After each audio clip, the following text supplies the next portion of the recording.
Hi student, welcome again. स्वागत है आपका मेरे यूट्यूब चैनल पर जिसका नाम है नोवेल्टी एजुकेशन। मेरा नाम अभिनव प्रेम कुमार है। तो आज हम हाजिर हैं क्लास 12th के इकोनॉमिक्स को लेकर, क्लास 12th के अर्थशास्त्र सब्जेक्ट को लेकर। तो बने रहिए मेरे साथ। तो सबसे पहले देखते हैं हम लोग कि इस बार क्या परिवर्तन किया गया है। पूर्णांक में कोई परिवर्तन नहीं किया गया है, समय में भी कोई परिवर्तन नहीं किया गया, लेकिन हम देख रहे हैं कि यहाँ जो कुल प्रश्नों की संख्या है वो 138 कर दी गई है। कितना कर दी गई है?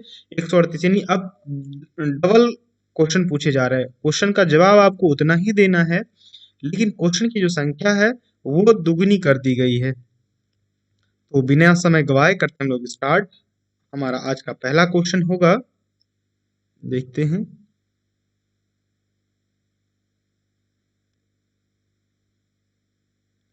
हाँ, तो चलिए हम लोग देखते हैं। हमारा जो पहला क्वेश्चन है आज का, वो कहता है कि व्यष्टि अर्थशास्त्र में निम्नलिखित सम्मिलित होती हैं। क्या? व्यक्तिगत इकाई, छोटी छोटी इकाई, व्यक्तिगत मूल्य निर्धारण, उपरोक्त में सभी। तो व्यष्टि अर्थशास्त्र क्या होता है? जिसमें हम किसी इंडिविजुअल के बारे में पढ़ते, किसी व्यक्तिगत फर्म्स के बारे में पढ़ते, तो उसमें ये सारी बातों को शामिल किया जाता है। हमारा आंसर क्या हो जाएगा? Option number D. चलिए बढ़ते हम लोग अगले क्वेश्चन की तरफ। कहता है, उपभोक्ता व्यवहार का अध्ययन किया जाता है। यानी पर्सनल उपभोक्ता, यानी उपभोक्ता जो किसी वस्तु का उपयोग करता है, जो उपयोगिता का नाश करता है। जैसे आप पेन से लिख रहे हैं, तो पेन की उपयोगिता का आप नाश कर रहे हैं। तो ऐसा अध्ययन किस अर्थशास्त्र में किया जाता है? सूक्ष्म अर्थशास्त्र, आय विश्लेषण अर्थशास्त्र, समष्टि अर्थशास्त्र, और उपयुक्त में से कोई नहीं। तो इन तरह के चीजों का अध्ययन हम लोग सूक्ष्म अर्थशास्त्र में करते हैं, जिसको हम लोग क्या बोलते हैं? Micro, MICRO, macro. चलिए बढ़ते हम लोग अगले क्वेश्चन की तरफ। हमारा तीसरा क्वेश्चन है, कहता है उत्पादन के निम्न में कौन से साधन हैं? मतलब उत्पादन किस किस वस्तु से मिलकर होता है, या एक वस्तु के उत्पादन में क्या क्या चीजों की आवश्यकता होती है। तो देखते हैं। नंबर ए है भूमि, बी है श्रम, सी है पूंजी, डी है उपयुक्त सभी। तो हमारा जो यहाँ आंसर हो जाएगा उपयुक्त में से सभी, क्योंकि किसी भी चीज का उत्पादन करने के लिए हम इन तीनों की जरूरत होती है। भूमि मतलब जहाँ फैक्ट्री लगाते हैं या कोई काम करेंगे, श्रम जो फैक्ट्री में काम करेगा, पूंजी मतलब जिससे फैक्ट्री खोला जाएगा, उसमें कैपिटल जो होता है, या फिर जो मशीन जिससे खरीदी जाती है। तो अर्थात इसका आंसर क्या हो जाएगा? उपयुक्त में सभी। चलिए बढ़ते हम लोग अगले क्वेश्चन की तरफ। कहता है, उत्पादन संभावना वक्र की ढाल होती है। ये होता है हमारा उत्पादन संभावना वक्र की ढाल। तो यहाँ क्या देख रहे हैं? बाएं से, ये बाएं है, से दाएं की ओर क्या है? नीचे गिर रहा है। बाएं से दाएं नीचे की ओर गिर रहा है। ठीक, बाएं से दाएं की ओर, ये है हमारा बाएं से दाएं की ओर, नीचे की ओर गिर रहा है। ऊपर से नीचे नहीं गिर रहा है, और ना ही नीचे से ऊपर। यह है बाएं से दाएं की ओर, यानी ऑप्शन नंबर क्या हो जाएगा? ए।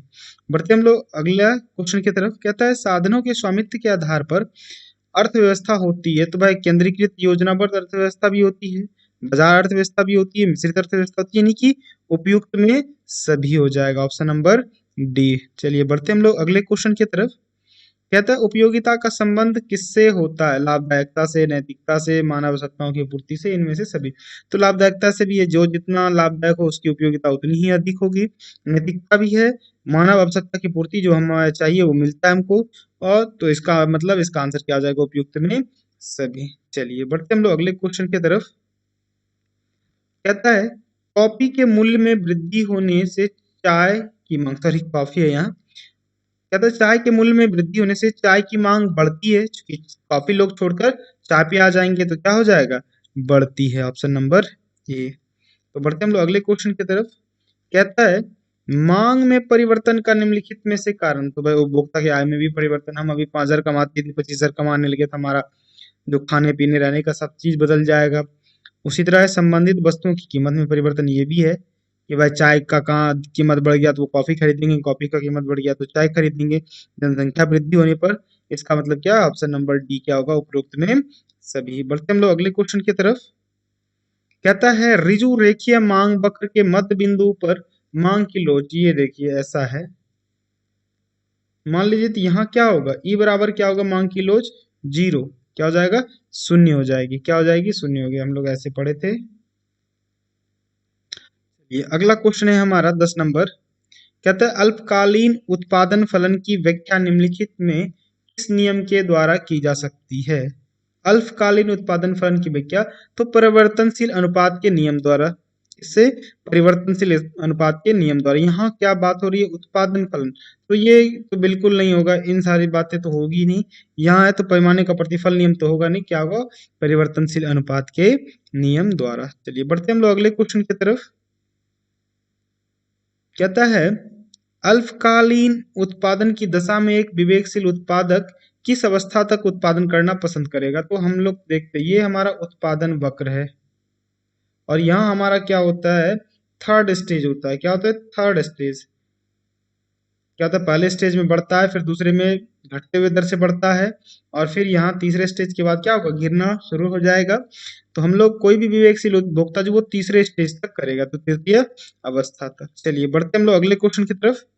कहता है परिवर्तनशील अनुपात का नियम उत्पादन की 3 अवस्थाओं की चर्चा करता है। उत्पादन के प्रथम चरण में क्या होता है, सीमांत और औसत उत्पादन दोनों बढ़ते हैं। क्या होता है, सीमांत और औसत उत्पादन दोनों बढ़ता है। चलिए अगले क्वेश्चन की तरफ बढ़ते हैं हम लोग।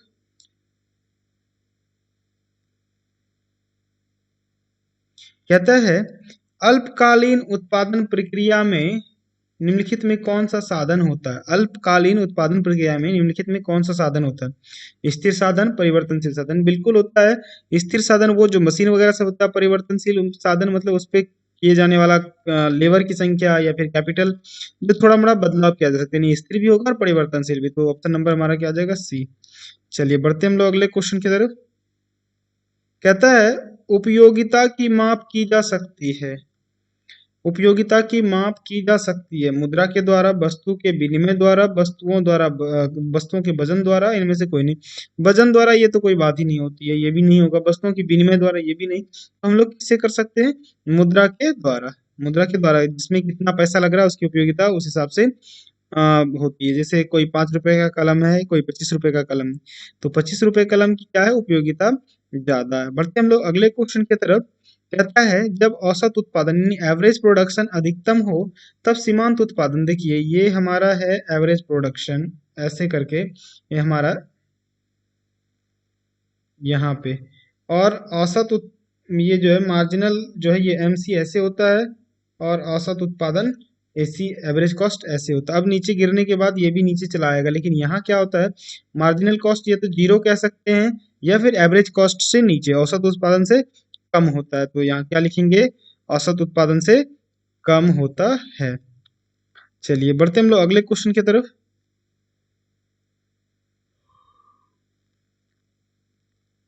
कहता है उत्पादन में वृद्धि के साथ साथ कुल लागत एवं कुल परिवर्तनशील लागत में अंतर क्या होता है। उत्पादन में वृद्धि होने के साथ कुल लागत और कुल परिवर्तनशील लागत में अंतर जो है वो क्या होने लगता है, घटने लगता है। क्या होता है, घटने लगता है। क्या बोला यहाँ भाई, फिर से देखते हैं। उत्पादन में वृद्धि के साथ कुल लागत जो टोटल है, कुल परिवर्तनशील लागत में अंतर जो है वो घटने लगता है। क्यों, हम जब ज्यादा प्रोडक्शन करते हैं तो हमें ज्यादा लेबर की जरूरत होने लगती है। यानी जो मशीन का काम हो रहा है वो लेबर से कराना शुरू करते हैं, तो क्या, तो उसके बीच में जो अंतर है वो घटने लगता है, घटता हो जाता है। चलिए ऑप्शन नंबर अगले देखते हैं। 17 नंबर क्वेश्चन। कहता है उत्पादन प्रक्रिया में निम्नलिखित में कौन से साधन होते हैं। तो ये पहले वाला क्वेश्चन फिर से आ गया, ए बी तो दोनों हो जाएगा, नहीं ऑप्शन नंबर सी। बढ़ते हम लोग अगले क्वेश्चन की तरफ। कहता है औसत लागत वक्र का आकार होता है। बिल्कुल औसत लागत वक्र का आकार जो होता है वो यू आकार का होता है। कैसा होता है, यू आकार का होता है। पहले औसत लागत धीरे धीरे घटता है जब बढ़ते प्रोडक्शन के साथ, फिर एक बिंदु पर आकर बढ़ने लगता है, फिर बढ़ते हुए यहाँ ऊपर जाने लगता है। तो ये क्या होगा, औसत कैसा होगा, यू आकार का जैसा होता है। कहता है फर्म का लाभ निम्नलिखित में से किस शर्तों को पूरा करने पर अधिकतम होगा। तो आप जान लीजिए, एम आर बराबर एम सी हो, यानी ऐसा।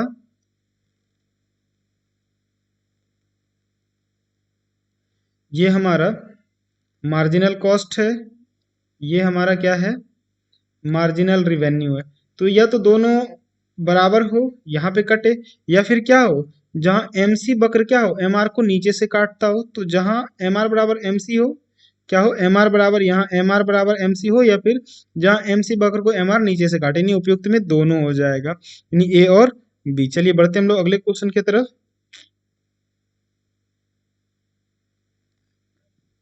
कहता है पूर्ति में कमी होने के कौन से कारण हैं? तो कुछ भी कारण हो सकता है, उत्पादन में वृद्धि लागत हो सकता है कि उसमें बनाने में पैसा ज्यादा लगने लगा, स्थानापन्न वस्तुओं की कीमतों में वृद्धि हो जाए, या उद्योगों में फर्मों की संख्या कम हो जाएगा। तो उपयुक्त में सभी हो जाएगा आंसर। बढ़ते हम लोग अगले क्वेश्चन की तरफ। कहता है ई बराबर ई एस बराबर जीरो का अर्थ है पूर्ति की लोच। तो भाई यहाँ ई एस बराबर इलास्टिसिटी ऑफ सप्लाई जीरो है, इसका मतलब पूर्ति पूर्णतः क्या है, बेलोचदार है। बढ़ते हम लोग अगले क्वेश्चन की तरफ। कहता है एकाधिकारी प्रतियोगिता की निम्नलिखित में से कौन सी विशेषता है? एकाधिकारी यानी मोनोपोलिस्टिक, मोनोपोलिस्टिक, मोनोपोली नहीं पूछा गया, मोनोपोलिस्टिक। तो विभेदीकृत होता ही उत्पादन अलग अलग लोग बनाते हैं, विक्रय लागत होता है, बाजार का पूर्ण ज्ञान होता है। क्योंकि बाजार का पूर्ण ज्ञान होगा तो वो परफेक्ट कंपटीशन हो जाएगा, यानी आंसर क्या हो जाएगा हमारा, उपयुक्त सभी। चलिए बढ़ते हम लोग अगले क्वेश्चन की तरफ।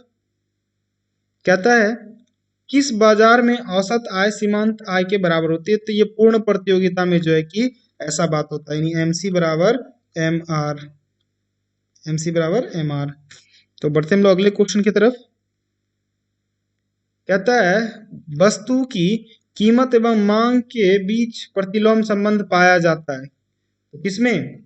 केवल पूर्ण प्रतियोगिता में, कि कीमत बढ़ने पर मांग घटती है और मांग बढ़ने पर कीमत, सॉरी, मांग में वृद्धि होने पर कीमत भी बढ़ती है, यानी कि कीमत घटने पर मांग बढ़ जाती है, कीमत घटने पर मांग बढ़ जाती है और कीमत बढ़ने पर मांग घट जाती है, केवल ये पूर्ण प्रतियोगिता में होती है। तो बढ़ते हम लोग अगले क्वेश्चन की तरफ। कहता है विभेदीकृत उत्पादन की विशेषता है केवल एकाधिकारी प्रतियोगिता में, केवल अल्पाधिकारी में, एकाधिकारी प्रतियोगिता में, अल्पाधिकारी दोनों में। और अगला है एकाधिकारी में। तो आप देखिए इसमें केवल क्या होगा, विभेदीकृत, तो ये होगा एकाधिकारी प्रतियोगिता में। किसमें होगा? एकाधिकारी प्रतियोगिता में, यानी कि एकाधिकार में नहीं, एकाधिकारी प्रतियोगिता में। तो ये थे आज के 25 महत्वपूर्ण क्वेश्चन। आई होप कि आपको अच्छा लगा होगा। आप मेरे चैनल को शेयर कर सब्सक्राइब कर लें और बेल आइकन भी दबा दें, ताकि आपको डेली नए नए वीडियोस मिल सके, जिससे कि आपको आपके एग्जाम में काफ़ी मदद मिले और आप बेहतर मार्क्स स्कोर कर पाए। आप मेरे चैनल को सब्सक्राइब करें फिर से, ताकि आप हमें डेली लाइव और रिकॉर्डेड वीडियो देख सकें। धन्यवाद।